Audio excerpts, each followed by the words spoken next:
So we talked a little bit about how great power competition plays out in some of these small countries, but there's another competition that's been going on for quite some time now, and that's the competition for recognition between Beijing and Taipei, China and Taiwan. And what we've seen in recent years is some of the countries used to, and in fact, sort of maybe a surprising number of Pacific Island countries continue to recognize Taiwan up until recently. And then in recent years, we've seen some of these flip their recognition from Taiwan to Beijing. And now I think there's maybe three left that still recognize Taiwan. So a couple questions here. One is, why is it that these have been some of the last holdouts in recognizing Beijing? Why is it the Pacific Island countries is one of these places where Taiwan has continued to have this recognition? Why do they care if Palau still recognizes Taiwan? What does that matter to Taiwan?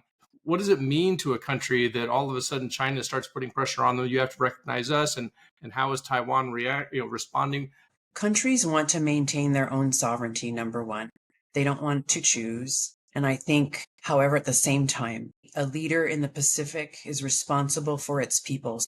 The leaders will go to where there are opportunities. So if the offerings are made and it's easier to access Chinese money, that's the decision that that leader will make if there's no other options, right? And these Pacific Islands want to, of course, maintain their own democracies, maintain their own sovereignty. And that's important to Taiwan. And having that partnership is important to them because, of course, it affects the influence that China has and the statement that China is trying to make about Taiwan.